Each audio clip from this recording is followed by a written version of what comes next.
इस प्रकार मैया को भगवान उपदेश दे रहे थे।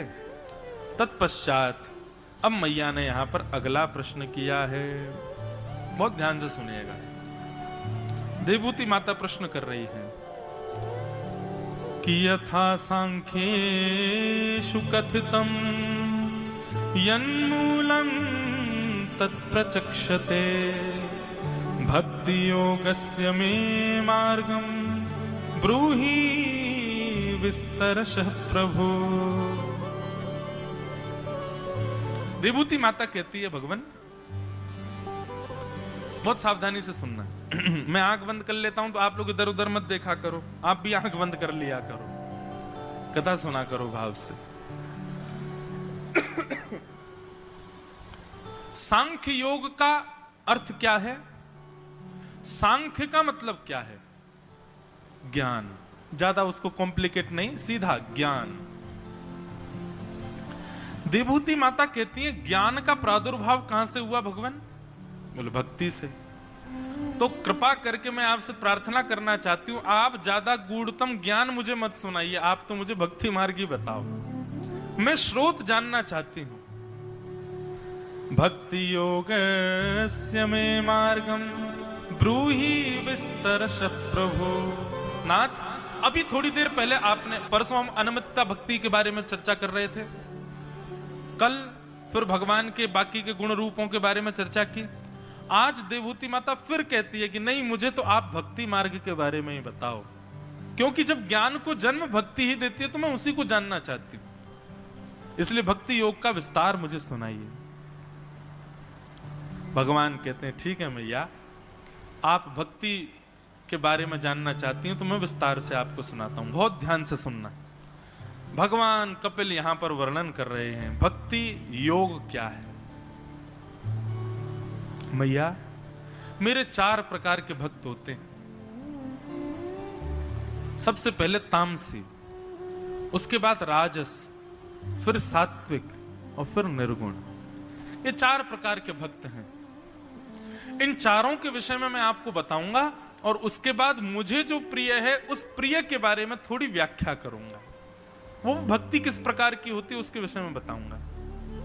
मैया बोली जी भगवान आज्ञा। तब भगवान कहते हैं मैया, भक्ति योगो बहुविधो मार्गैर्भामिनि भव्यते स्वभाव गुण मार्गेण पुंसां भावो विबध्यते। बट इतना विस्तार हमको 7 दिन में करने का नहीं मिलता है, इसलिए यहां बहुत विस्तृत कथा आराम आराम से कह रहे हैं, इसलिए सावधानी से सुनो। भगवान कहते हैं भैया, भक्ति योग के वैसे तो बहुत मार्ग हैं, पर प्रमुख 4 मार्गों को मैं आपको बताता हूं। गुण और कर्म के अनुसार ये 4 मार्ग प्रमुख हैं। अब सुनिए ये 4 मार्ग कौन कौन से। बोले सबसे पहला भक्त होता है मैया तामस भक्त।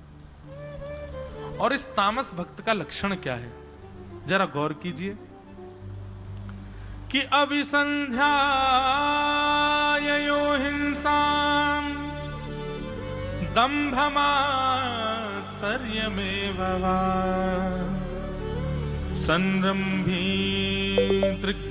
संरभ्भिन्द्रग्भावं मयि कुर्यात् स तामसः। सबसे पहली बात,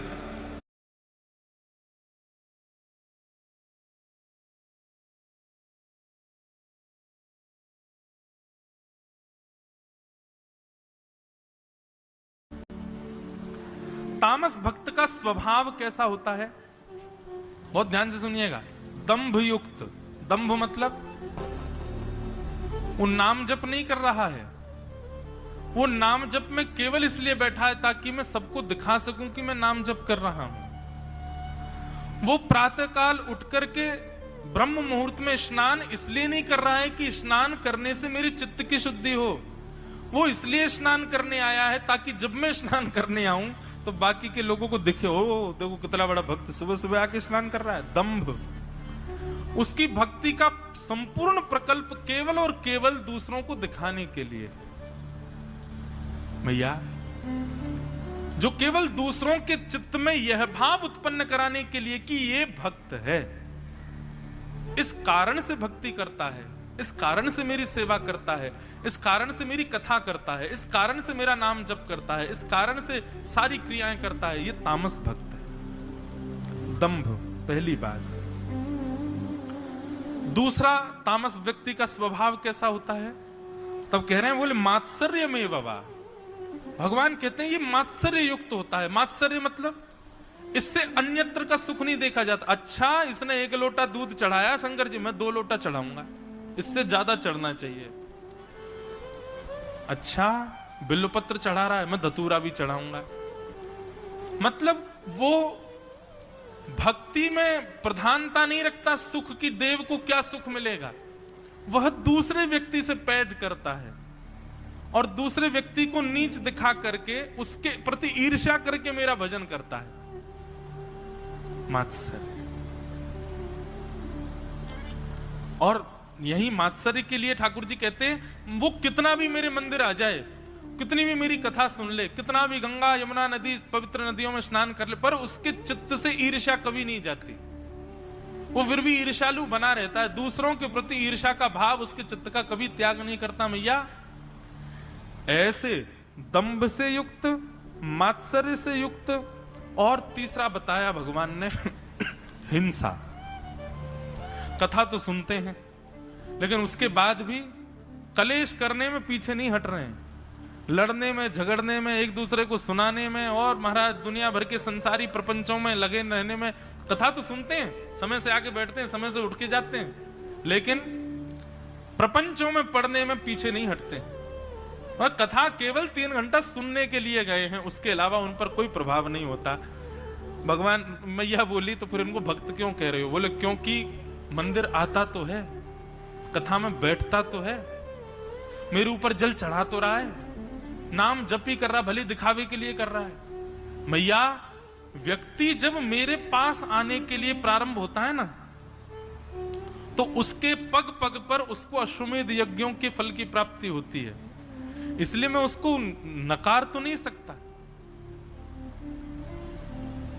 इसीलिए मैं उसको भक्त कह करके बुला रहा हूं। अब ऐसे तो रावण ने भी शिव की आराधना की है। हिरण्यकश्यप के लिए तो भागवत जी में ऐसा लिखा, ऐसी तपस्या ना भूतो ना भविष्यति, ना किसी ने पहले की थी और ना कोई भविष्य में कर सकता। ऐसी तपस्या हिरण्यकश्यप ने की थी। हिरण्यकश्यप के लिए भागवत में वर्णन आता है, हिमालय पर जाकर के और एक वृक्ष के नीचे एक पैर पर दूसरे पैर को उठा करके और आकाश की तरफ ऊर्ध्वमुख करके अपनी दोनों भुजाओं को जोड़ते हुए ओम ब्रह्मणे नमः, ब्रह्मा जी की तपस्या की थी हिरण्यकश्यप ने। और बोले तपस्या करते करते करते करते लोग सर्दी गर्मी आदि सहन करते हैं, पर हिरण्यकश्यप का तो पूरा अंग वो जिस वृक्ष के साथ में खड़ा था, तपस्या करते करते उस वृक्ष में ही विलीन हो गया। कीड़े मकोड़े खा गए, दीमक खा गई, बिल्कुल अस्तित्व ही खत्म हो गया, लेकिन उसने अपना भजन नहीं छोड़ा। कोई उस वृक्ष के पास से निकल जाता था तो वृक्ष में से स्वर सुनाई देता था, ओम ब्रह्मणे नमः। ऐसी तपस्या की थी। फिर ब्रह्मा जी ने प्रकट होकर के उसके ऊपर जल छिड़काव किया, तब उस रूप में आया, तब उसने वरदान मांगे ब्रह्मा जी से। लेकिन भागवत में स्पष्ट है कि ऐसी तपस्या ना भूतो ना भविष्यति। इतनी कठोर तपस्या की हिरण्यकश्यप ने। तो राक्षस भी तप करते हैं, तो हैं तो ये भी भक्त, पर तामस वृत्ति से करते हैं, इसलिए राक्षस भक्त हैं। मुझे प्रिय नहीं है मैया, लेकिन हाँ मेरे भक्तों में तो आता है इनका नाम। तो कभी भी अगर इन गुणों से युक्त होकर के आप भक्ति मार्ग में हैं तो आप तामसी, दंभ के लिए नहीं, वास्तविकता में भगवत भजन करो। एक बहुत सुंदर एक कथा याद आ गई मुझे। गोवर्धन में श्रीनाथ जी के मंदिर के नीचे गिरिराज पर्वत के पास में ही एक बहुत अच्छा एक दुकानदार रहता था। वो क्या करता था, वो श्रीनाथ जी का दर्शन करने कभी नहीं जाता था, पर जो लोग श्रीनाथ जी का दर्शन करके आते थे उनसे पूछ लेता था, कैसे लग रहे हैं ठाकुर जी? और ठाकुर जी ने आज नीले वस्त्र पहने हैं, पीली पाग पहनी है, कानों में मयूराकृत कुंडल पहने हैं, गले में ऐसी माला है, आदि आदि सब सुन लेता था। और फिर सुने हुए उन भावों को सुंदर भाषा में वध करके और 4 लोगों को बैठा करके प्रवचन करता था। दर्शन करने नहीं जाता था, सुन करके बता देता था। तुमको पता है आज श्रीनाथ जी ने कैसा श्रृंगार किया? आज ऐसी माला पहनी। इस माला का प्रतीक पता है क्या? इस माला का ये प्रतीक है।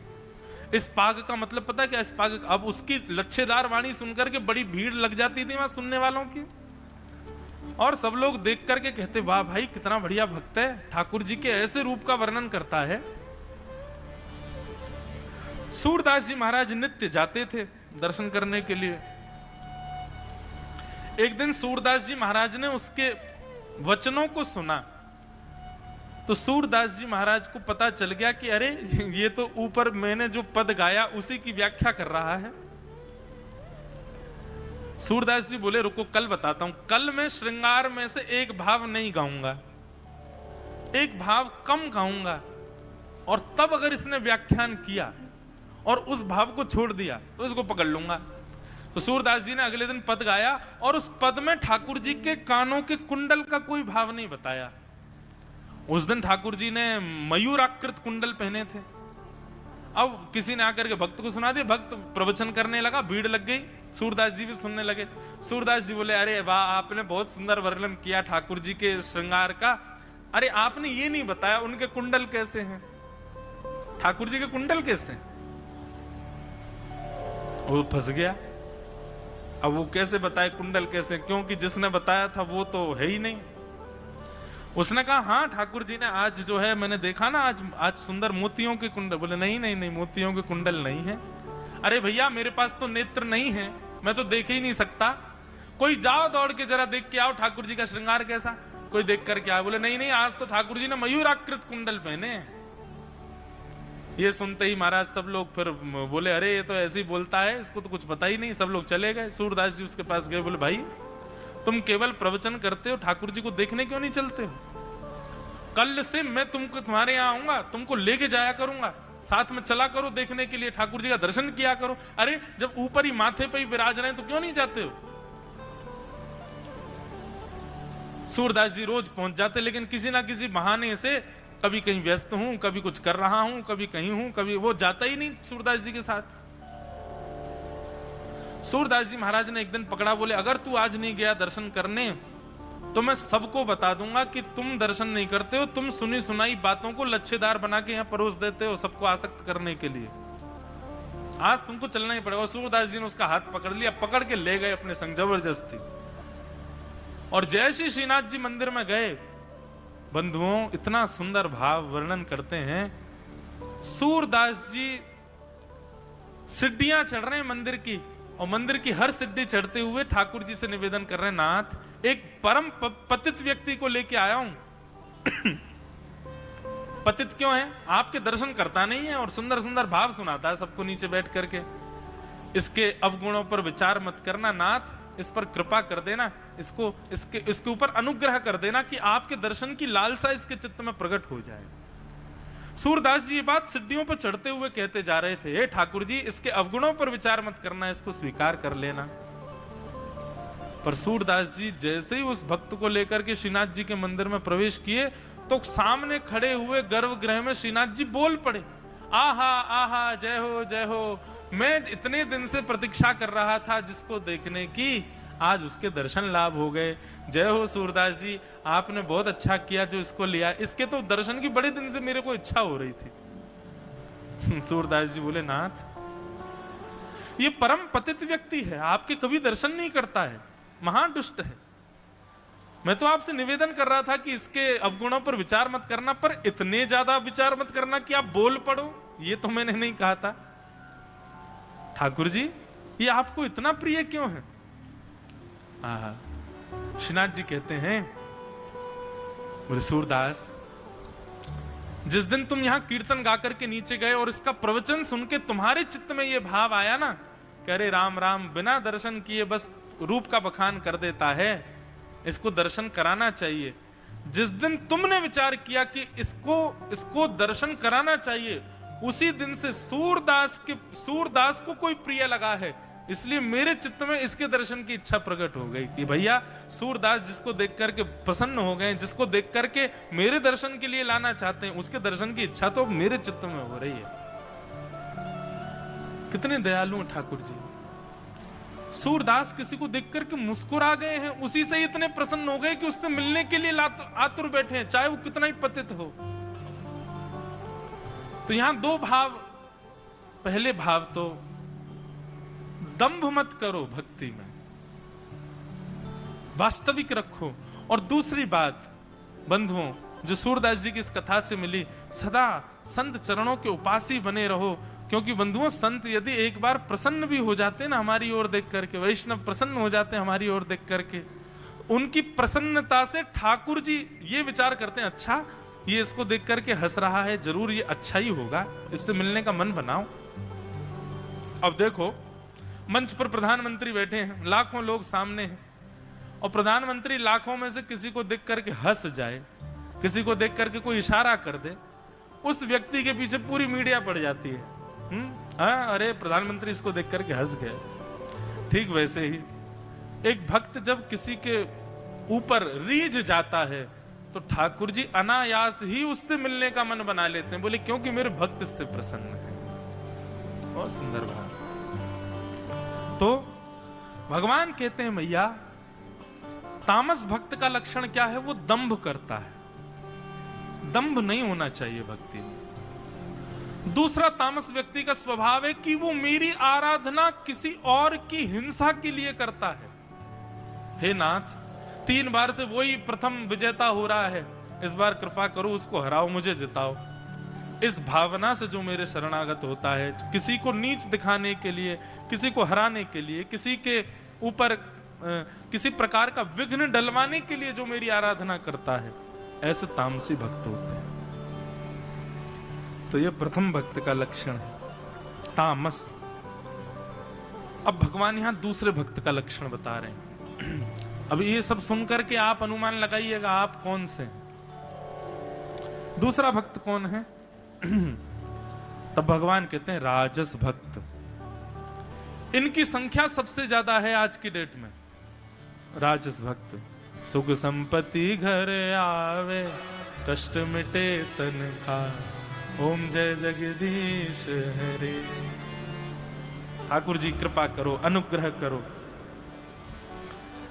भगवान कह रहे हैं राजस भक्त का लक्षण क्या है?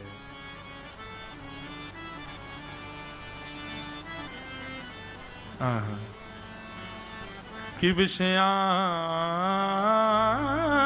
विसंधाय यश ऐश्वर्यमेव वा अर्चादावर्च यद्यो मां पृथक भावस राजस। राजस भक्त का लक्षण बताते हुए भगवान कह रहे हैं राजस भक्त कौन है? जो विषय की प्राप्ति के लिए मेरे पास आता है। विषय मतलब संसार की भोग वस्तु। मुझे एग्जाम में पास करा दो, मेरा ये काम नहीं बनना ये बनवा दो,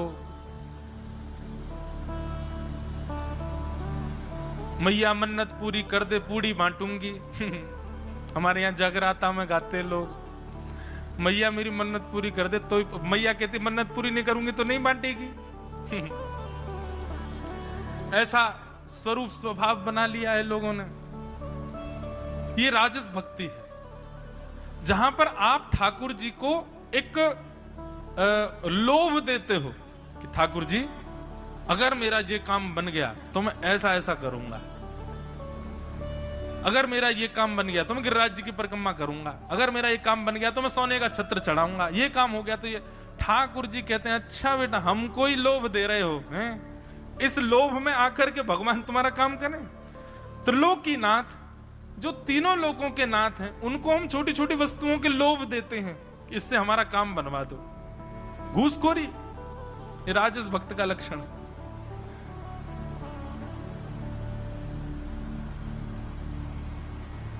अच्छा महाराज जी अब देखो हर बात के दो पहलू होते हैं।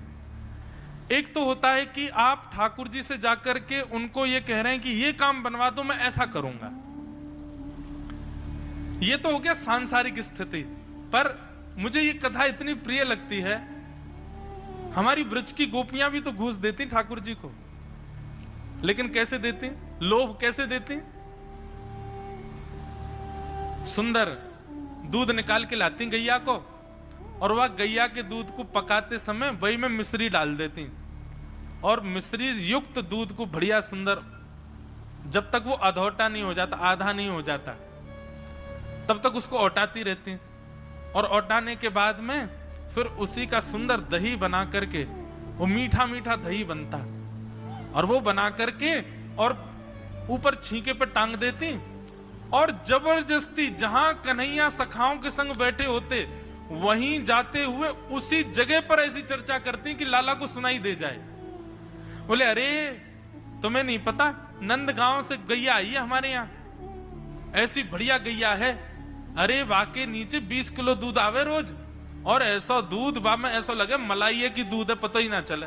सोई ठाकुर जी कान खड़े हो जाए, मलाई निकले, दूध ना निकले, मलाई निकले सीधी। अरे भैया कहा बताऊं, बा में तो कछु खान डालवे की मिश्री डालवे की जरूरत ही ना है, मीठो दूध निकले गैया के गर्भ में थे, थन में थे।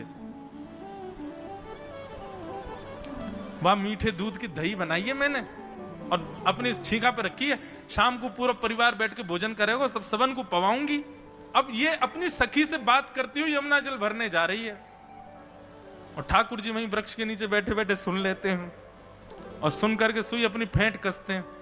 ए मधुमंगल श्रीदामा, बोले हाँ जी, जे गोपी ने कोई मीठो दही निकारो कही है, आज जमायो है, छीका पे टांग के आई है, हमारे कान में पड़ गई है बात, अब तो जाकर के ये चोरी करना है। और सो ठाकुर जी पहुंच जाते हैं और जाकर के वो मिष्ठी दही उसकी चोरी करते हैं। तो लोभ तो ब्रज की गोपियां भी देती थी ठाकुर जी को, पर उस लोभ में भगवत भक्ति, भगवत सामीप्य, भगवत प्रेम के अतिरिक्त और कोई कामना नहीं है। आप लोभ दो ठाकुर जी को, पर लोभ में कोई संसारी विषय मत मांगो। वृंदावन बिहारी लाल ठाकुर जी से जाकर के को, लाला तेरे काजे बढ़िया वाली बंसी बनवाऊंगी और तो को बंसी पधराऊंगी मैं, लेकिन ऐसी कृपा कर दे हर महीना बुलाए कर मुझको वृंदावन। यदि 2 महीना 3 महीना तक हर महीना बुलायो तो तेरे काजे बढ़िया बंसी बनवाऊंगी। ऐसा लोभ दोगे, वृंदावन बुलाओगे। अब यहां पर कोई सांसारिक भाव तो है नहीं, ये तो प्रेम लक्षणा भक्ति का भाव है। अगर इस कारण से लोभ दिया जाए तो वो राजस भक्ति नहीं होगी, वो सात्विक हो जाएगी। फिर भक्ति राजस कब रहती है? जब आप ठाकुर जी को लोभ संसार का दे रहे हो और संसार का लोभ दे करके संसार ही मांग रहे हो, वो राजस भक्ति का लक्षण है। भगवान कहते हैं मुझे अच्छा नहीं लगता मैया, खुद ही सोचो आपके घर पे कोई रोज आ जाए और आप जब उससे मिलो, हाँ भाई क्यों आए, हम आपसे बहुत प्रेम करते हैं, आप हमें बड़े अच्छे लगते हो, आप खुश हो जाओगे, अरे वाह हमसे भी प्रेम करता है कोई, है हम भी अच्छे लगते किसी को। लेकिन 2-3 दिन बाद पता चला वो इसलिए नहीं आ रहा था कि उसको आप अच्छे लगते हो, उसको आपसे कुछ चाहिए, इसलिए वो आपसे मित्रता कर रहा है, इसलिए आपकी बड़ाई कर रहा है। तो जैसे ही पता चलेगा कि इसका कोई स्वार्थ सिद्ध हो रहा है मुझसे, तो अपने आप आपका मन खिन्न नहीं हो जाएगा? आपके मन में ऐसा नहीं आएगा अच्छा इसीलिए पीछे पीछे डोल रहा था? ठीक वैसे ही बंधुओं, राजस भक्त भगवान से किसी कारण से ही जुड़ा है, उसको केवल संसार की वस्तु चाहिए, इसीलिए वो मंदिर जा रहा है, इसीलिए व्रत कर रहा है, इसीलिए नियम कर रहा है। ठाकुर जी को उससे प्रसन्नता नहीं होती। राजस तो राजस भक्त का सबसे पहला लक्षण क्या है?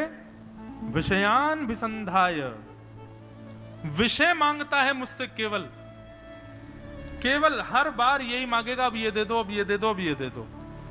दूसरा इसका लक्षण क्या है? बोले यश की प्राप्ति के लिए मेरे चरणों में आता है कि मेरा बहुत नाम हो जाए, मेरा चारों दिशाओं में खूब वर्चस्व हो जाए, यश की प्राप्ति के लिए मेरी आराधना करता है मैया, ये भी राजस भक्त है। और तीसरा इसका लक्षण बताया ऐश्वर्य की प्राप्ति के लिए, ऐश्वर्य की प्राप्ति के लिए मेरे चरणों में आता है। अब एक बात बताएं महाराज जी, एकादशी व्रत वैष्णव लोग करते हैं, सब नहीं करते, लेकिन आप लोभ दे दो, जो व्यक्ति एकादशी व्रत करेगा 3 महीने तक एकादशी व्रत करने वाले व्यक्ति के घर में लक्ष्मी की बरसात हो जाएगी, उसका डूबा हुआ धन भी निकल आएगा, उसके कर्जे माफ हो जाए, सबकी एकादशी शुरू हो जाएगी। आप कह दो कि एकादशी से ठाकुर जी मिलेंगे, कोई नहीं कर रहा, किसी को मिलना ही नहीं ठाकुर जी से।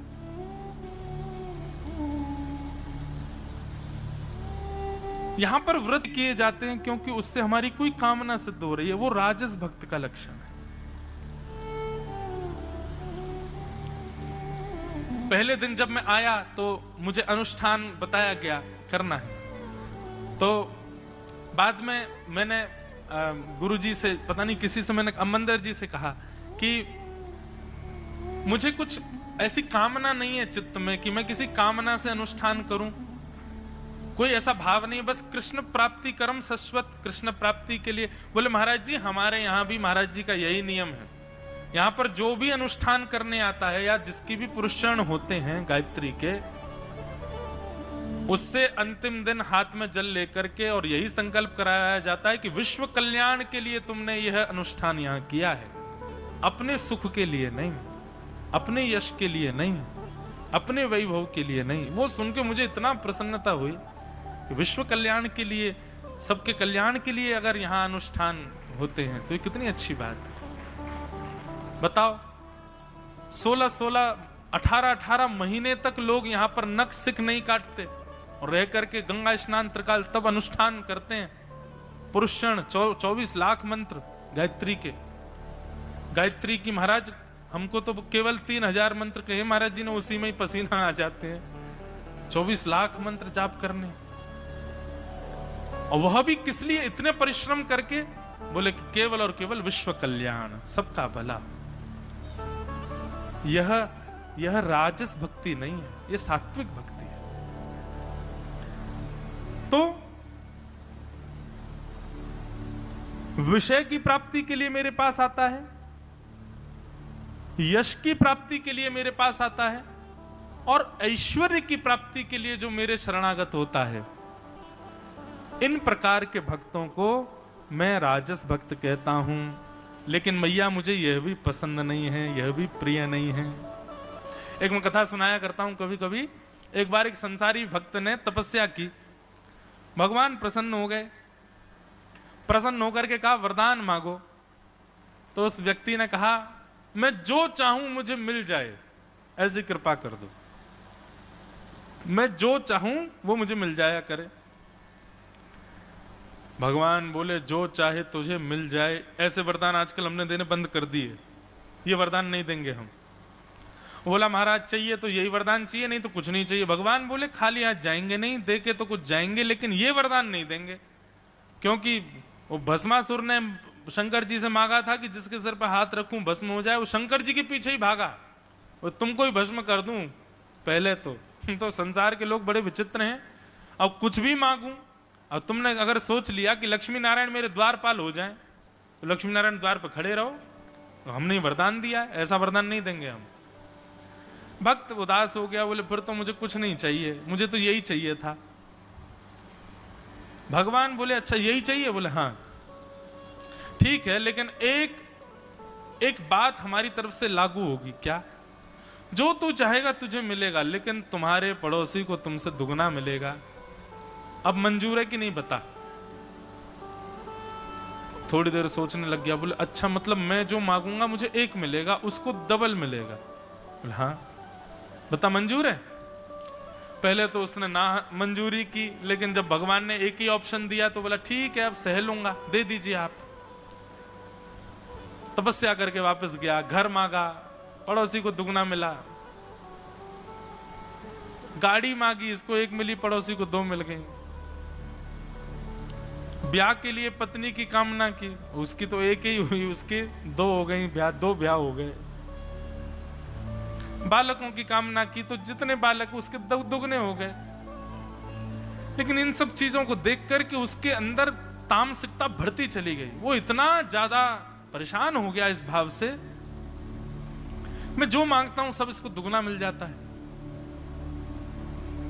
इसका मतलब मैं जो मांगूंगा इसको दुगना मिलेगा, मुझे इकला ही मिलेगा। यदि मैं उपयोगी वस्तु मांगूंगा तो मुझे एक मिलेगी, इसको दो मिलेगी, और यदि मैं घातक वस्तु मांगूंगा तो भी मुझे एक मिलेगी, इसको दुगनी मिलेगी। तो अभी तक तो मैंने काम आने वाली वस्तु मांगी, लेकिन अब मैं घाटा करने वाली वस्तु मांगूंगा, मुझे एक ही होगी, इसको दुगनी होगी। मेरी पत्नी मर जाए, अब उसकी तो एक ही मरी, उसकी दोनों ही मर गई। मेरी गाड़ी का एक्सीडेंट हो जाए, एक का हुआ उसके दोनों का हो गया। मेरा घर टूट जाए, एक टूटा उसके दोनों टूट गए। अब सोचने लगा अब हम दोनों रोडपति हो गए, अब क्या करूं। अब भी कुछ ऐसा करना चाहिए जिसमें घाटा मुझे एक हो, इसको दुगना हो। मेरी एक आंख फूट जाए, एक फूटेगी, इसकी दोनों फूट गई, अंधा हो गया, अब ठीक है, अब और बढ़िया। मैं एक कान से बहरा, ये दोनों से हो जाए। इस प्रकार के लोग हैं हम लोग। ये है राजस भक्ति, ईर्ष्या से युक्त। तो कि अभिसंधाय यो हिंसाम विषयान विसंधाय यश ऐश्वर्यमेव वा अर्चादा वर्चयत्यो माम पृथक भावस राजस। ये राजस भक्त। अब मैया आओ तीसरे भक्त के पास। बोले तीसरा भक्त कौन है? बोले इसका नाम है सात्विक भक्त। बोले इसका स्वरूप क्या है? कि कर्म निर्हारम् उद्दिश्य परस्मिन् वा तदर्पणम् यज्ञे द्रष्टव्यमति वा पृथक भावस सात्विक। सात्विक भक्त का लक्षण क्या है? बोले कर्म निर्हारम् उद्दिश्य परस्मिन् वा तदर्पणम्। बोले सबके प्रति परस्पर प्रेम रखता है, किसी के प्रति ईर्ष्या नहीं रखता। दूसरी बात मैया, अपने कर्म को करने की क्षमता भी अपनी नहीं मानता, मेरी मानता है। बोले नहीं, सब ठाकुर जी करवा रहे हैं, मैं नहीं कर सकता। अपने जीवन में घटने वाली हर घटना को मेरी कृपा से जोड़ करके जो रहता है, पुत्र श्रेष्ठ हो गया, यह भी भगवत कृपा, पत्नी श्रेष्ठ है, यह भी भगवत कृपा, और ये सदा मेरी कृपा में रह करके मुझे बार बार धन्यवाद कहता है। परंतु मैया यह भी एक कृपा की कामना रखता है कि ठाकुर जी ऐसी कृपा बनाए रखना मेरे ऊपर, सब आपकी कृपा से।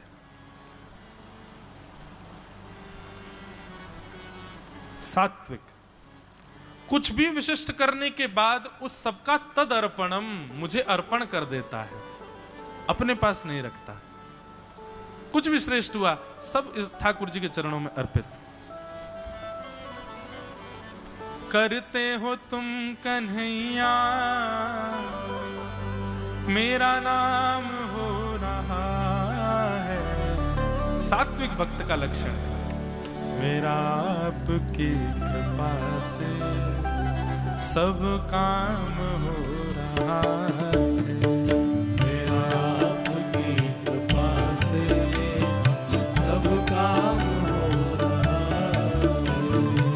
करते हो तुम कन्हैया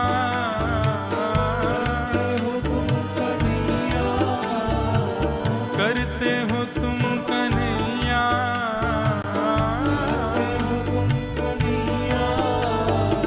मेरा नाम हो रहा है।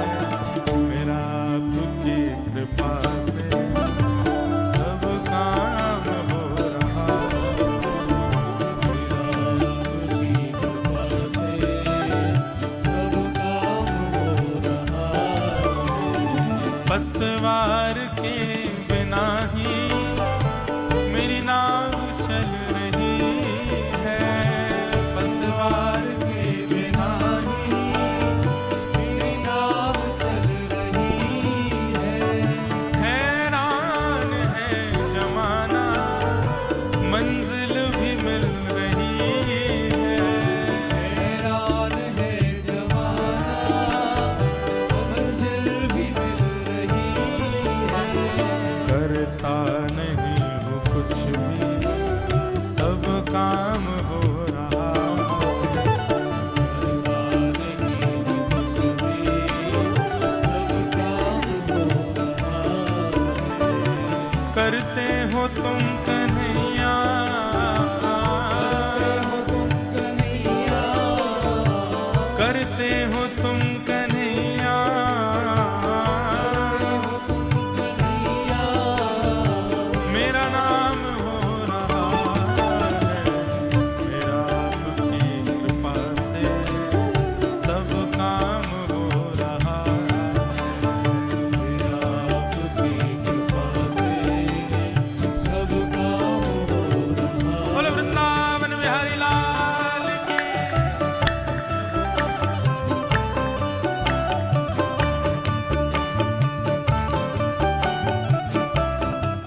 ये सात्विक भक्त का लक्षण है।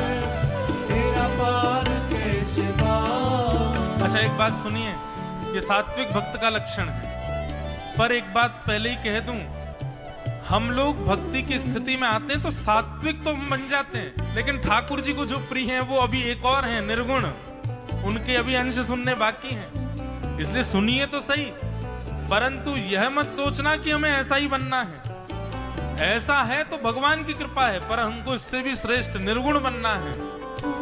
इसलिए अभी सात्विक भक्त को सुनो, वो कैसा है। वो सदा यही सोचता है, मैं तो नहीं हूं काबिल तेरा पार कैसे पाऊं। मैं तो नहीं हूं काबिल तेरा पार कैसे पाऊं। टूटी हुई वाणी से गुणगान कैसे गाऊं। टूटी हुई वाणी से गुणगान कैसे गाऊं। टूटी हुई वाणी से गुणगान कैसे गाऊं। टूटी हुई वाणी से गुणगान कैसे गाऊं। तेरी ही प्रेरणा से, तेरी ही प्रेरणा से ये कमाल हो रहा है। तेरी ही प्रेरणा से ये कमाल हो रहा है। करते हो तुम कन्हैया, तुम कन्हैया करते हो तुम कन्हैया, तुम कन्हैया। मेरा नाम हो रहा है। मेरा आपकी कृपा से सब काम हो रहा है। मेरा आपकी कृपा से सब काम हो रहा है। मेरा आपकी कृपा से सब काम हो रहा है। आपकी कृपा से सब काम हो रहा है। ये तो था सामान्य भजन, पर श्री सूरदास जी महाराज क्या कहते हैं इस भाव में। करी गोपाल की सब होए, करनी गोपाल की सब होए। सब वही होगा जो ठाकुर जी चाह रहे होंगे। इसलिए सूरदास जी कहते हैं, जो अपनो पुरुषार्थ मानत, जो अपनो पुरुषार्थ मानत, अति झूठो है सोए, अति झूठो है सोए। करी गोपाल की सब होए, करी गोपाल की सब। जो अपनो पुरुषार्थ मानत सो, जो अपनो पुरुषार्थ मानत अति झूठो है सोए। आप नहीं कर सकते। सात्विक भक्त सब स्थितियों में भगवत कृपा को ही मानता है। सूरदास जी कहते हैं, साधन मंत्र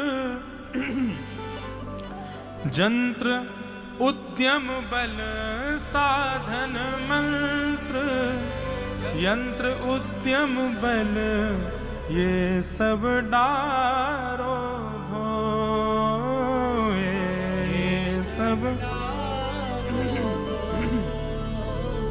क्योंकि जो कछु लिखो रखो नंद नंदन, जो कछु लिखो रखो नंद नंदन, मिट सके नहीं कोई, मिट सके नहीं कोई।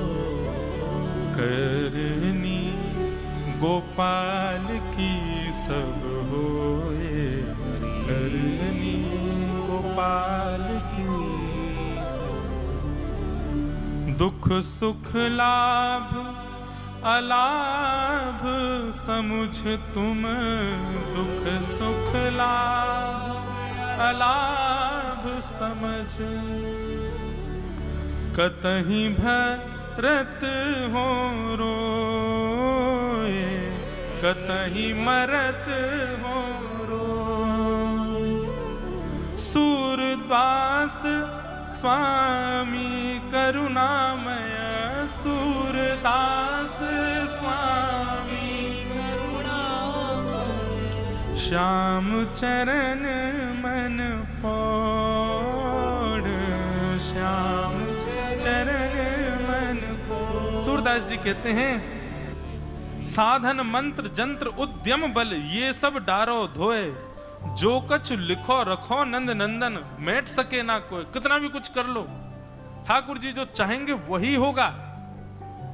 इसलिए भैया सूरदास जी कहते हैं दुख सुख लाभ अलाभ समुझ तुम, कतहीं मरत हो रोए। ये दुख सुख लाभ अलाभ में मरते क्यों हो रोते रोते? बोले तो फिर क्या करें, जीवन में इतने दुख आ रहे हैं, क्या करें इनके प्रति? फिर सूरदास जी कह रहे हैं सूरदास स्वामी करुणामय। स्वामी बड़े करुणामय हैं हमारे, बड़े दयालु हैं ठाकुर जी। सूरदास स्वामी करुणामय, श्याम चरण मन पौड़। पौड़ मतलब लेट जाओ, ठाकुर जी के चरणों में अपने मन को पौड़ा दो, फिर कोई कष्ट नहीं रहेगा। तो भैया ये सात्विक भक्त का लक्षण है। सात्विक भक्त कैसा होता है? वो हर स्थिति में हर भाव में ठाकुर जी की कृपा मानता है, अपना कोई बल नहीं समझता, भगवान के अनुग्रह कृपा पर ही प्रसन्न होकर के जीता है, सब क्रिया करता है। आप कहोगे महाराज जी ये तो सर्वश्रेष्ठ हो गया, इससे भी ऊंचा कोई है? हाँ, भगवान कह रहे हैं निर्गुण भक्त। मैया ये तीन तामस राजस और सात्विक, इनमें से मुझे सात्विक अच्छा लगता है पर अति प्रिय नहीं है। जैसे जैसे कहें ना बहुत प्रिय, वो अति प्रिय नहीं है। तो बोले अति प्रिय कौन है फिर? तो भगवान कहते हैं चौथा वाला मुझे अति प्रिय है। कौन है ये? तब भगवान बहुत सुंदर वर्णन कर रहे हैं, बहुत ध्यान से सुनो। हमको ये बनना है। यहां पे जो लोग तामसी प्रवृत्ति के बैठे हैं उनका होमवर्क है कि वो सात्विक बनो, नहीं वो राजस बनो। और जो राजस हैं उनका होमवर्क है वो सात्विक बनो। और यहां अधिकतर जो लोग बैठे हैं सब सात्विक ही हैं। हमारा धर्म है, अब हमारा मन है कि हम निर्गुण बने। और निर्गुण का लक्षण क्या है? भगवान कह रहे हैं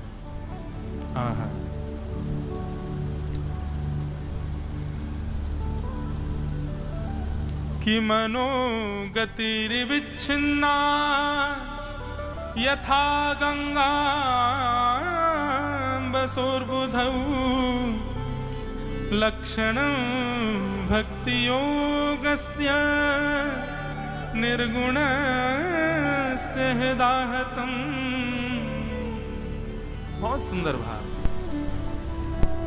भैया। मनोगतिर अविच्छिन्न, सबसे पहली बात, उसका मन मेरे प्रति कभी विच्छिन्न नहीं होता। निर्गुण भक्त को मुझ पर कभी अविश्वास नहीं होता। उसके मन में कभी तैल धारावत, तीन प्रकार की धारा होती हैं। एक होती है दुग्ध धारा, एक होती है मधु धारा, एक होती है तैल धारा। दुग्ध धारा, दूध की धार डालो, जितना ऊंचा ऊंचा करते जाओगे करते करते करते विच्छिन्न हो जाती है, उसकी धार टूटने लग जाती है। ये दुग्ध धारा, ये सामान्य भक्ति है। फिर उसके बाद आती है तैल धारा। तेल की धारा करो तो तेल की धारा करते करते करते वो थोड़ी दूध की धारा से ऊंचे तक तेल लंबा खींचेगा, उसमें विच्छिन्नता नहीं आएगी। और तीसरा होता है मधु धारा। मधु धारा कैसी? बोले कई मधु अच्छा वाला हो, खूब लंबा खींच लो महाराज, तब भी उसकी धारा टूटती नहीं है। तो ये जो निर्गुण भक्त है ना, इसका मन कैसा होता है मां? बोले मनोगतिर अविच्छिन्न, इसके मन में कभी विच्छिन्नता नहीं आती, इसकी धारा कभी मुझसे टूटती नहीं। भाई छोड़या बंधु छोड़या छोड़या जग से, भाई छोड़या बंधु छोड़या छोड़या जग से। साधुअन संग बैठ बैठ साधुअन संग बैठ बैठ लोक लाज खोई रे। मेरे तो गिरधर गोपाल दूसरों कोई दूसरों न कोई। मेरे तो गिरधर गोपाल दूसरों न कोई दूसरों न कोई। अविच्छिन्न मीराबाई का सब छूट गया। और मैं ये बात पहले ही कहता हूं बंधुओं, पहले ही चेतावनी दे रहा हूं कि बाद में ना कहो कि हमें बताया नहीं। यदि आप निर्गुण भक्ति के मार्ग पर चलना चाहते हो तो ये बात लिख लीजिएगा कहीं पर कि सब छूट जाएगा, कुछ नहीं रहेगा आपके पास। आप किसी को नहीं रख पाओगे अपने पास और कोई नहीं आएगा आपके पास। चाहे आपके संबंध हो, चाहे आपका धन हो, चाहे आपकी संपत्ति हो, चाहे आपका गुण हो, चाहे आपके सद्गुण हो, चाहे आपका रूप हो, चाहे आपका सौंदर्य हो, चाहे आपके स्वभाव हो। संसार जिन जिन भावों से आपके प्रति आकृष्ट हो रहा है, कृष्ण चरणार वृंद के प्रति यदि मन लग गया ना तो इस सारे भाव जो संसार को आकृष्ट करते हैं, ये भाव आपका त्याग कर देंगे। संसार आकर्षित नहीं हो पाएगा। इसलिए पहली चेतावनी है, किंचित भी यदि आपके मन में यह भाव है कि नहीं मुझे तो इनके लिए जीना है या मैं तो इसलिए हूं, तो इस निर्गुण भाव को सुन भर लीजिए, करिएगा नहीं। क्योंकि इस भाव में आने के बाद आप किसी के नहीं रह पाओगे, केवल ठाकुर जी। हां, किसी के नहीं रह पाओगे, लेकिन हां ठाकुर जी के आप हो जाओगे। ठाकुर जी आपके हो जाएंगे। भगवान कह रहे हैं मनोगतिर अविच्छिन्न। परसों गोविंद दादा कथा सुना रहे थे। वो जो मटका बनाते थे उनका नाम क्या था? गोरोबा काका। उनकी कितनी सुंदर कथा सुना रहे थे। वो चित्र लगा है वहां पर, मैं रोज देखता था। मुझे थोड़ी थोड़ी कथा पता थी पर मुझे पूरी गोविंद दादा ने सुनाई। कितनी सुंदर भाव। अब देखो, संसार तो ऐसे लोगों को पागल ही कहेगा जो निर्गुण भक्ति में है। गोरोबा काका निर्गुण भक्ति के उपासक थे।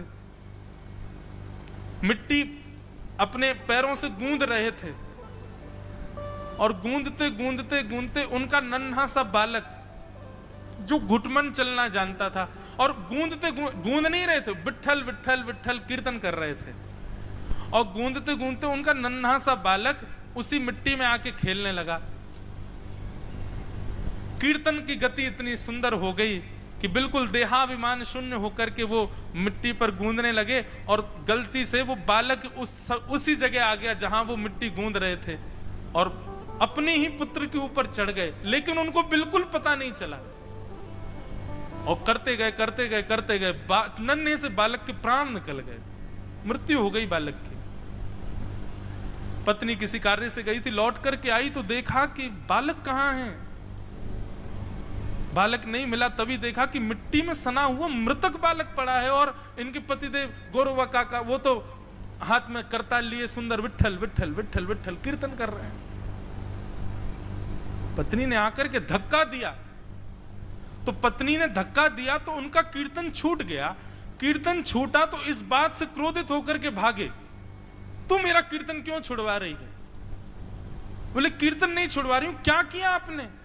हमारे बालक को मार दिया, नन्हे से बालक की मृत्यु हो गई।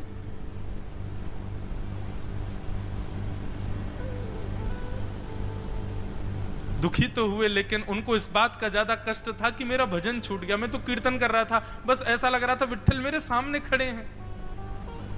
अब संसार के लोग इस प्रवृत्ति को कभी स्वीकार नहीं कर सकते, लेकिन निर्गुण भक्त ऐसा ही हो जाता है।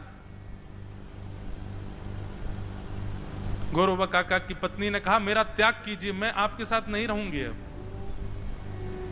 मन में उनके भाव आया कि वंश यहीं रुक जाएगा, तो उनका तो त्याग कर चुके थे, अपने हाथों को कह दिया कि आज के बाद कभी तुम्हारा स्पर्श नहीं करूंगा।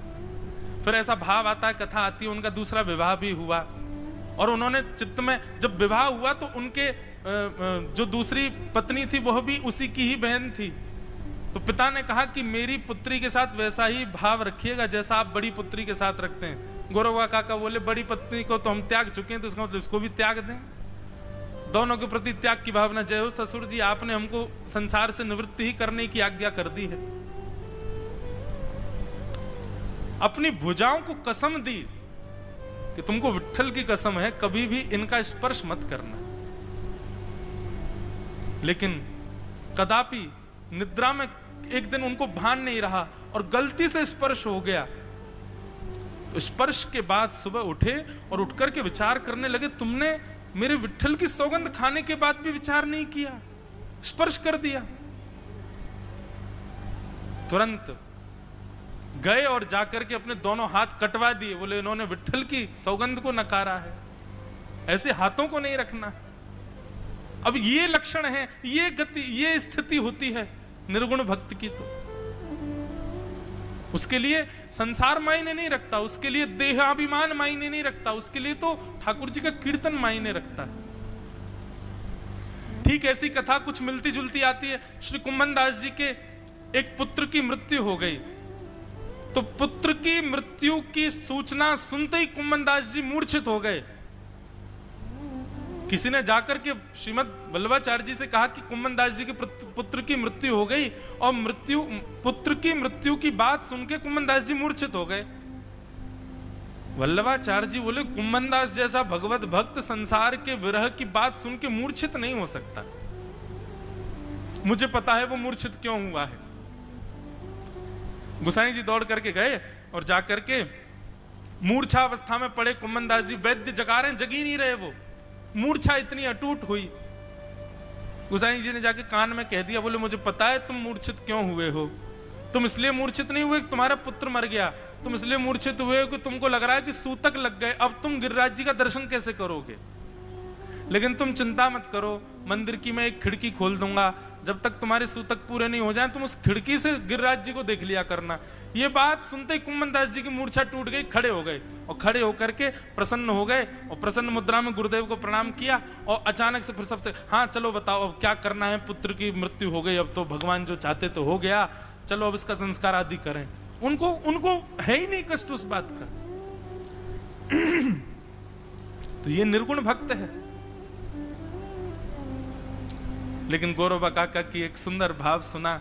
श्री तुकाराम जी का कीर्तन चल रहा था और कीर्तन करते करते करते जय जय राम कृष्ण हरि, इतने मधुर भाव में कीर्तन कर रहे थे। कीर्तन करते करते कहने लगे, ताली बजाओ, सब लोग करताल बजा करके गाओ। अब सब तो करताल बजाएं, लेकिन गौरवा काका के तो हाथ ही नहीं है। अब वो अपने बिना हाथों के ही बस ऐसे ही अपने हाथों को चलाने लगे, ताली बजी नहीं पा रही है। आज तक इतने कार्य हुए जहां पर हाथों की जरूरत होती थी, लेकिन काका को कभी ऐसा नहीं लगा कि मेरे हाथ क्यों नहीं हैं। पर आज जब कीर्तन में श्री तुकाराम जी महाराज कह रहे हैं, करताल बजा के गाओ, करताल बजा के गाओ, सब लोग कीर्तन में करताल बजाओ, आज गौरवा काका रोने लगे कि आज मेरे हाथ होते तो मैं भी करताल बजाता, मैं भी सबके साथ गाता। उनको संसार की क्रियाओं में हाथ ना होने का कष्ट नहीं है। कीर्तन में मेरे हाथ क्यों नहीं है, मैं करताल क्यों नहीं बजा पा रहा, यह कष्ट है। यह निर्गुण भक्त का लक्षण है। और ये बात वो सोच ही रहे थे, सोचते सोचते रुदन करने लगे, नेत्रों से अश्रुधार गिरने लगे, अविरल रुदन करने लगे, हे विठोबा मेरे हाथ क्यों नहीं है, हे विठ्ठल मुझे भी कीर्तन में करताल बजानी है, काश मेरे हाथ होते तो मैं भी बजाता। बस ये सोच ही रहे थे। पंडरीनाथ भगवान तो प्रत्यक्ष कीर्तन में प्रकट थे। देखते ही देखते श्री गौरवा काका के दोनों भुजाएं निकल आई और वो कीर्तन में करताल बजा करके जय जय राम कृष्ण हरि गा करके वहां नृत्य करने लगे, आनंदित हो गए। कुंडली कवरद श्री हरि विठ्ठल, श्री ज्ञानदेव तुकाराम, श्री पंडरीनाथ भगवान की। निर्गुण भक्त निर्गुण भक्त का प्रथम लक्षण भगवान क्या कह रहे हैं? भगवान कह रहे हैं मनोगतिर अविच्छिन्ना, उसकी मन की गति कभी छिन्न नहीं होती, कभी भेदित नहीं होती। मीराबाई का एक पद है मैं तो गोविंद रा गुण गासूं, राणा जी रूठे तो मने काय करे से। मैं तो गोविंद रा गुण गासूं, राणा जी रूठे तो मने काय करे। मीराबाई कह रही हैं उनको आकर के कोई कहता कि ये मीराबाई तुम ये कृष्ण कृष्ण कहना बंद कर दो ना, तुम क्यों कीर्तन करती हो? तुमको पता है ना राणा जी को बुरा लगता है। बंधुओं, राणा जी मीराबाई के पति नहीं है, उनके देवर हैं। उनके पति तो राजा भोज, वो तो पधार गए थे। उसके बाद अत्याचार जिस राणा ने शुरू किया, उसका नाम याद नहीं आ रहा मुझे, वो राणा जी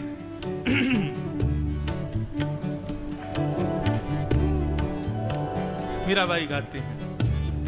किसी ने कहा कि मत गाया करो ना, राणा को अच्छा नहीं लगता। बोले अच्छा, राणा को अच्छा ना लगे वो काम ना करूं और मेरे गोविंद को अच्छा ना लगे वो काम करूं तो? बोले राणा ज्यादा से ज्यादा क्या करेगा, अपने शहर से निकाल देगा, लेकिन गोविंद का तो पूरा विश्व है, उसका नहीं गाया तो वो तो पूरे विश्व से ही निकाल देगा मुझे। मीराबाई का तर्क सुनो, मैं तो गोविंद रा गुण गासूं, राणा जी रूठे तो मने काय करे से। मैं तो गोविंद रा गुण गासूं,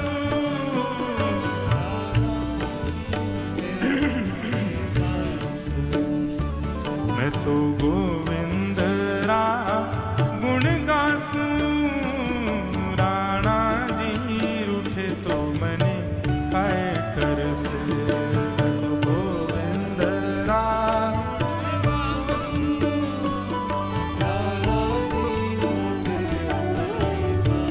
बोलो गिरधर लाल की।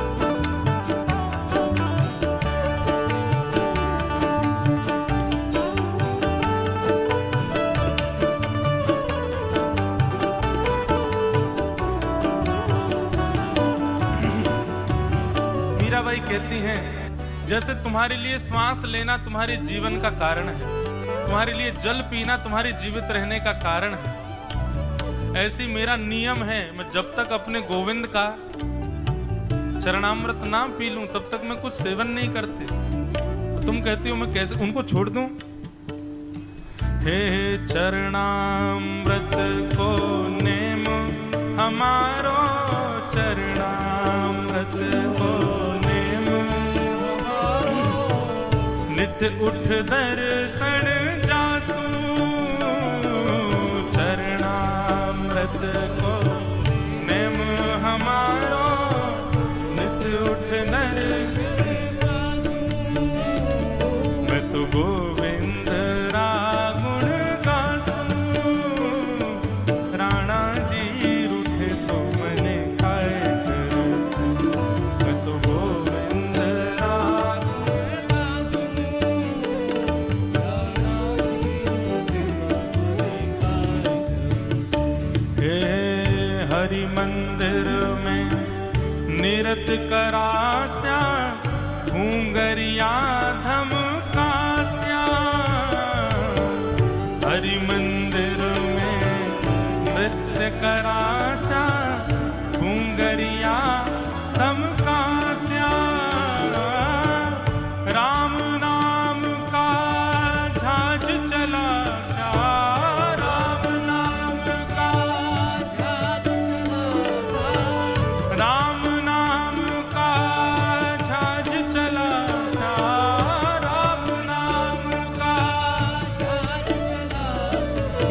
भवसागर तर जासू रे, मैं तो गोविंद रा गुण गासू। राणा जी रूठे तो मने काय करसे, मैं तो गोविंद रा गुण गासू।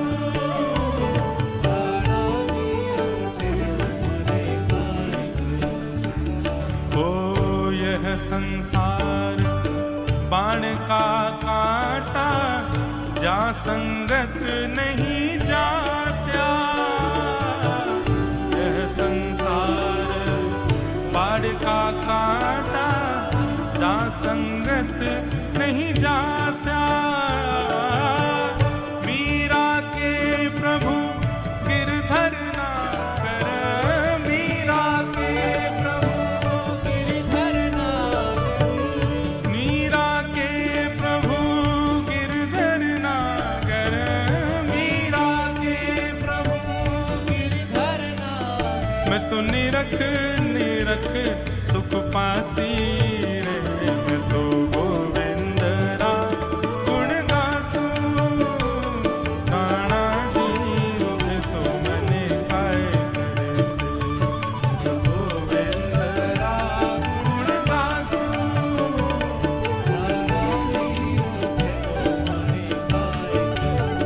हे मैं तो गोविंद रा गुण गासू। राणा जी रूठे तो मने काय करसे।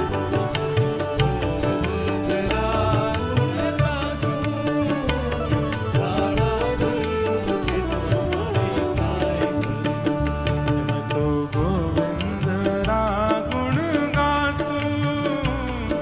राणा जी रूठे तो मने काय करसे।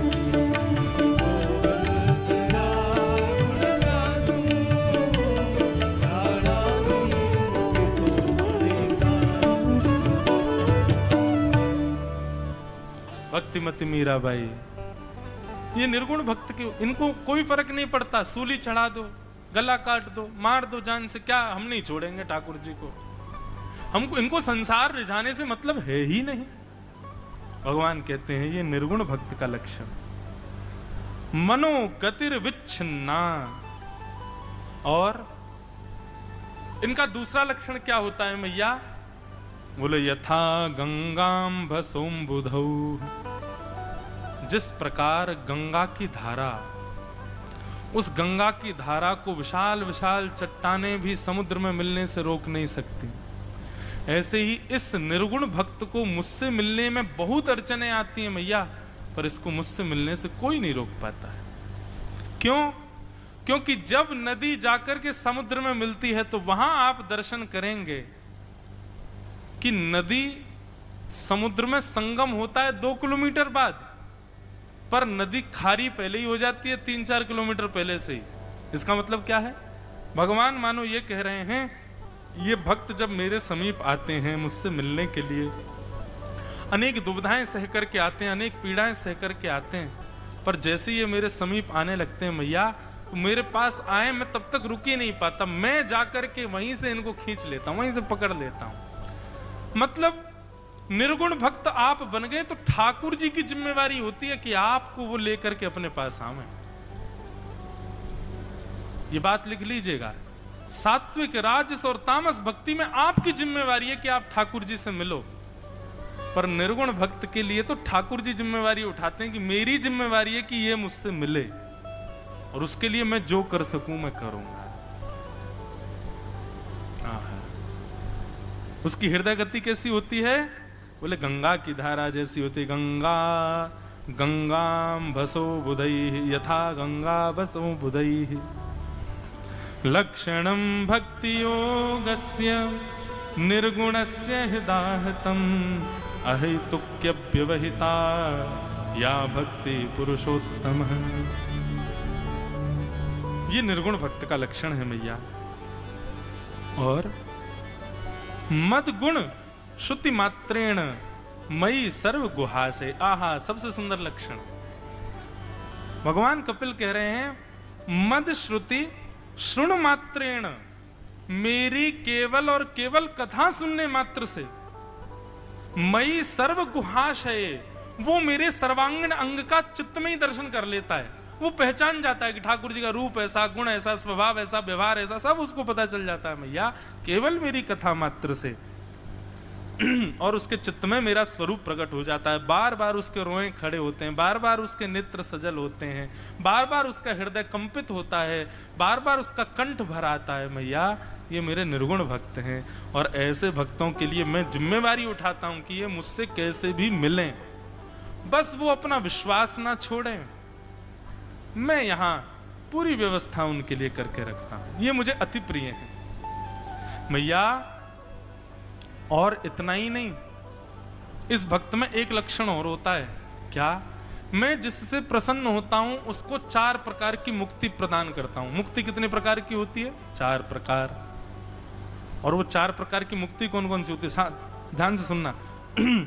कि सालोक्य शास्ति सामिप्य सारूप्यैकत्वमुप्युत दीयमानं न गृह्णन्ति बिना मत्सेवनं जना। भगवान कह रहे हैं भैया मेरी 5 प्रकार की मुक्ति होती है। कौन कौन सी होती है? ध्यान से सुनिएगा सब लोग। सबसे पहली सालोक्य, सबसे पहली मुक्ति का नाम है सालोक्य मुक्ति। सालोक्य मुक्ति का मतलब क्या होता है? आपको जो लीला आप यहां कथा में सुन रहे हो, मुक्ति मिल जाने के बाद आपको गोलोक धाम में वही लीलाएं दर्शन करने को मिलेंगी। मतलब ठाकुर जी यही लीलाएं जो आप यहां कथा में सुन रहे हैं, वहीं ब्रज है, वहां ब्रज है, वृंदावन है, यमुना जी है, गोवर्धन है, और वहां पर ठाकुर जी सारी लीला आपके सामने करेंगे। आप उनके साक्षी बन सकते हो, उनको देख सकते हो। ऐसी मुक्ति को कहते हैं सालोक्य मुक्ति। भगवान के लोकों के अवलोकन का सुख आपको मिलेगा। आप देख सकते हो भगवान सोते कहाँ हैं, भगवान भोजन कहाँ करते हैं। कभी कभी भगवान आपको चलते फिरते भी दिख जाएंगे, ओ देख वो घूम रहे, ठाकुर जी जा रहे हैं, देखो वो जा रहे हैं। इस प्रकार सालोक्य मुक्ति। फिर उसके बाद दूसरी मुक्ति होती है शाष्टी मुक्ति। शाष्टी मुक्ति का मतलब होता है वैकुंठ में भगवान के साथ संग रहने का अवसर मिलता है। भगवान के साथ आने मतलब उनके थोड़ा समीप जाने का अवसर मिल जाता है। ये शाष्टी मुक्ति है। भगवान कब क्या कर रहे हैं, कैसे कर रहे हैं, आपको सब पता रहेगा। आप उनके थोड़े समीप पहुंच जाओगे। इससे पहले वाली जो सालोक्य मुक्ति, उसमें थोड़ी दूरी बनी हुई है। आप ठाकुर जी के ज्यादा समीप नहीं, ज्यादा प्रयास करोगे समीप जाने का तो आपको रोक दिया जाएगा। दर्शन कर लो लेकिन समीप मत जाओ। लेकिन शाष्टी मुक्ति में थोड़ा समीप जाने का अवसर मिल जाता है। उसके बाद तीसरी मुक्ति कौन सी? बोले सामीप्य मुक्ति। सामीप्य मुक्ति का मतलब क्या है? बोले मेरे बिल्कुल संग रहने का अवसर मिल जाता है। जैसे भगवान भोजन कर रहे हैं तो उनको रोटी परोस रहे हैं, ठाकुर जी भोजन कर रहे हैं उनके लिए सब्जी बना रहे हैं। भगवान किसी भक्त पर कृपा करने जा रहे हैं तो जैसे गरुड़ जी पर भगवान बैठे हैं और साधनों पर बैठ करके हम भी वहां पहुंच रहे हैं। अच्छा, ऐसा नहीं है कि भगवान अकेले आते, भगवान आते हैं तो सब आते हैं संग में। भगवान जब आते हैं ना, अपने आप सुगंधी वायु चलने लग जाती है। भगवान जब आते हैं तो मौसम अनुकूल होने लग जाता है। जिस प्रकार प्रधानमंत्री राष्ट्रपति के आने पर वहां पर उसकी जो क्या बोलते हैं उसको, उसकी जो पूरी सिक्योरिटी है और उसका जो पूरा व्यवस्था है वो पहले ही जाके व्यवस्थित कर देते। इसी प्रकार वायुमंडल सुगंधित हो जाएगी, वातावरण बड़ा मधुर हो जाएगा और ये सब होने लग जाएगा। ठाकुर जी के आने से पहले उनके गण पहले ही आ जाते हैं, भगवान आ रहे हैं। तो सामीप्य में आप भगवान के पार्षद बन जाओगे। ठाकुर जी के संग रहना, ठाकुर जी के संग खाना, ठाकुर जी के वस्त्र ठाकुर जी को देना, ठाकुर जी जो वस्त्र उतार दें उनको स्वयं पहन लो। ठाकुर जी कहीं जाएंगे तो संगी लेके जाएंगे, बस संग रहने का अवसर मिलता है भगवान के। और चौथी मुक्ति होती है सारूप्य मुक्ति। ये सारूप्य मुक्ति क्या है? सारूप्य मुक्ति का मतलब भगवान के समान आपको भेष मिल जाएगा। मतलब ठाकुर जी अपने जैसा ही रूप दे देंगे आपको। आप में और भगवान में कोई अंतर नहीं। आप नित्य भगवान के पास ही जाओगे, सुबह उठ के स्नान करके भगवान जैसा अपना श्रृंगार करेंगे वैसा ही आपका कर देंगे और फिर आप दोनों एक से ही घूमोगे। बस एक कोई कौस्तुभ मणि, श्रीपाद का चिन्ह, 2-3 ऐसे लक्षण हैं जिनसे ये पता होगा कि असली कौन है, बाकी नहीं तो भगवान जब चलते हैं तो 1000-2000 तो एक जैसे भगवान ही घूमते हैं उनके साथ में। ये कौन है? जिन लोगों को सारूप्य मुक्ति मिली है, बिल्कुल भगवान जैसे ही दिखते हैं। अब क्या बताएं, भगवान के पार्षद जय विजय भी भगवान जैसे ही हैं। उनमें और भगवान में कोई अंतर नहीं बता सकता। भगवान की पहचान केवल उनके श्रीपाद के चिन्ह देख करके, कौस्तुभ मणि देख करके और उनके चरण कमल देख करके होती है, नहीं तो बिल्कुल एक जैसे। ये सारूप्य मुक्ति है। तो सालोक्य मुक्ति, शास्त्रीय मुक्ति, सामीप्य मुक्ति, सारूप्य मुक्ति, और 5वीं है सायुज्य मुक्ति, जिसको हम एकत्वम यहां पर भगवान कपिल कह रहे हैं। ये सायुज्य मुक्ति कैसी होती है? बोले इसमें आप भगवान में ही विलीन हो जाते हो, उन्हीं में ही लीन हो, अपना कोई अस्तित्व नहीं है। मतलब ठाकुर जी के वैकुंठ में आपको दिखेगा 2-2.5 लाख लोग घूम रहे हैं चारों तरफ, मतलब इन सबको मुक्ति मिल गई। लेकिन कम से कम 5-6 लाख लोग तो ठाकुर जी के भीतर ही हैं, जो ठाकुर जी के ही रोमकूप बन गए, ठाकुर जी के ही नेत्र बन गए, ठाकुर जी की नासिका बन गए, ठाकुर जी के कर्ण बन गए, उन्हीं में ही विलीन हो गए हैं। इसको कहते हैं एकत्व मुक्ति। और ये कौन सी है? सायुज्य मुक्ति। मैया सालोक्य, शास्त्र, सामीप्य, सारुज्य और सायुज्य, सारूप्य और सायुज्य, चारों मुक्तियों का विषय सुनकर के देवहूति माता पूछने ही वाली थी कि इनमें से मुझे कौन सी मिलेगी। तुरंत भगवान वो पड़े, क्या ये 4 प्रकार की मुक्ति हैं, पर निर्गुण भक्त मैया इतना विचित्र होता है, दीयमान न ग्रहणंती, वो इन 5 प्रकार की मुक्तियों को भी अस्वीकार कर देता। अब कहता मुझे नहीं चाहिए। मैया इन मुक्तियों से कौन मना कर सकता है? कोई नहीं। मैं आपको केवल इतना बताना चाहता हूं, वो इतना निष्किंचन होता है, इतना दीन होता है, इतना सरल सहज होता है कि संसार के विषय भोग तो बहुत दूर की बात है, वो मुक्ति तक मुझसे कामना नहीं करता है। मैं कहूं चल अपना रूप दे दूं तुझे, नहीं चाहिए। मैं कहूं चल मेरा पार्षद बन जा, मेरे साथ रह ले, नहीं रहना मुझे। अच्छा दूर रह ले, दूर वाली मुक्ति ले ले, दूर से देख लेना, नहीं चाहिए। एकत्व में हो जा, मुझ में ही मिल जा, ना दूर रहना ना पास रहना, मुझ में ही आ जा, नहीं वो भी नहीं चाहिए। तो चाहिए क्या? बोले कुछ नहीं। तो फिर बोले बस ये प्रेम मेरा दिनों दिन बढ़ता रहे आपसे, मैं चाह करूं मिलने की, पर मिलना नहीं मुझसे, मुझे तड़पने दो। ये विचित्र है मां, इसका मैं कितना वर्णन करूं। ये निर्गुण भक्त है, ये मुझे बहुत प्रिय है, ये किसी कामना में नहीं है और ये कुछ चाहता भी नहीं है, पर इसके देखो तो प्रेम इतना कि ऐसा लगता है कि शायद कुछ चाहता हो, पर नहीं, इसकी कोई कामना नहीं होती। भैया ये मुझे सबसे प्रिय होता है। निर्गुण भक्त की बात सुनते सुनते देवहूति मैया के नेत्र सजल हो गए, रुदन करने लगी भगवान के सामने।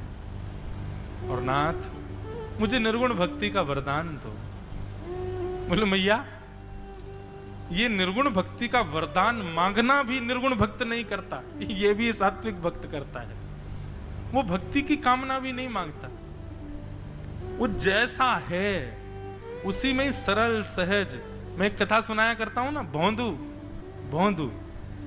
भैया निर्गुण का मतलब ये समझ लो, भोंदू। भोंदू मतलब ना बुद्धि है उसमें, ना विवेक है उसमें, ना ज्ञान है उसमें, बस सरल सीधा भोंदू है बेचारा, और कुछ नहीं चाहता भगवान से, बस भगवान उसके बने रहे। श्याम सुंदर सदा। आज देखो, आज हमने कही थी 2 प्रकार की कथा है, और दूसरी प्रकार की कथा में अब हमारा मन नहीं कर रहा जाने का, क्योंकि उसमें भगवान के बिल्कुल विपरीत रूप का वर्णन है, वो हम कल सुनाएंगे। यहां जितने दयालु और कृपालु ठाकुर जी दिख रहे हैं, उतने ही निर्दयी रूप का इतना विचित्र वर्णन किया है भगवान ने अपने एक रूप का कि वो सुनकर के आप भयभीत हो जाओगे। लेकिन वह सुनाना भी बहुत जरूरी है, क्योंकि कई लोग कथाओं में आकर के भी, तीर्थ क्षेत्रों में आकर के भी पाप करना नहीं छोड़ते। कई लोग भगवत सेवा भगवत भजन करने के बाद भी अपने दूषित कर्मों का त्याग नहीं करते। कथा तो सुन रहे हैं, आ तो गए कथा में, लेकिन यहां आकर के भी उनके स्वभाव, उनके कुभाव, उनकी कुदृष्टि में कोई अंतर नहीं है। उनके लिए ठाकुर जी का जो रूप है उसका वर्णन मैं कल करूंगा। वो भगवान का बड़ा भयावह रूप है।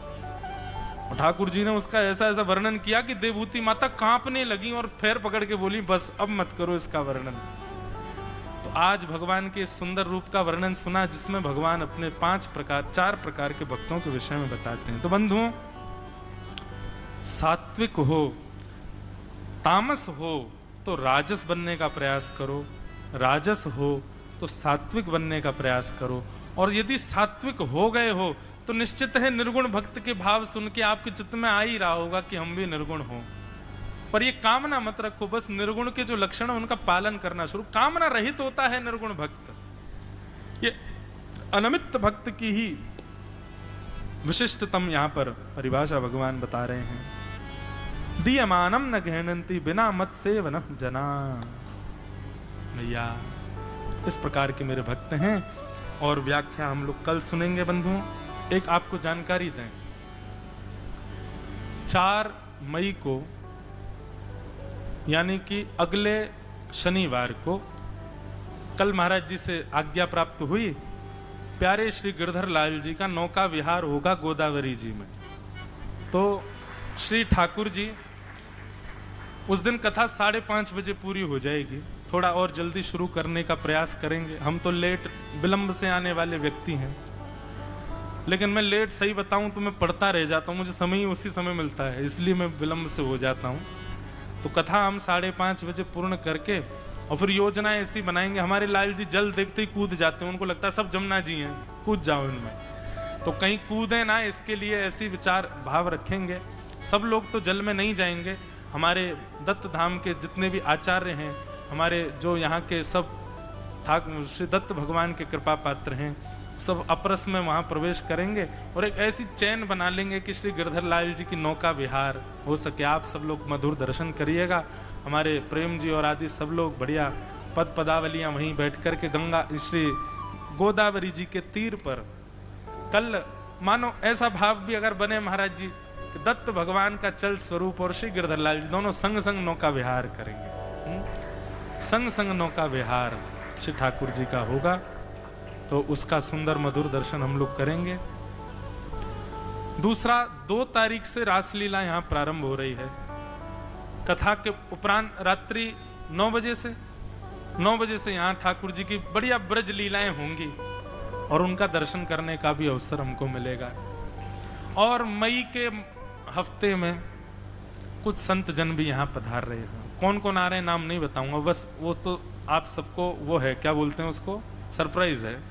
जो जो आते जाएंगे उनके दर्शन कर लेना, क्योंकि कहीं मैंने 2-4 के नाम बोल दिए, वो नहीं आए तो फिर मैं झूठा हो जाऊंगा, इसलिए मैंने बोल दिया है सबको। लेकिन कुछों की स्वीकृति आ गई तो वे लोग भी आएंगे कथा में, सबका दर्शन होगा। अब महाराज जी 335 अध्याय कैसे पूरे होंगे, कथा ऐसी चल रही है। अभी कपिलोपाख्यान चल रहा है, स्कंद 3 चल रहा है और दिन 16 हो चुके हैं। श्रीदत्त भगवान जैसी कृपा करेंगे, अनुग्रह करेंगे, आगे का क्रम वैसा बनेगा। आइए बड़े प्रेम और भाव से आज की मधुर कथा को विश्राम दें। श्री वृंदावन को प्रणाम करो। श्यामा हृदय कमल सो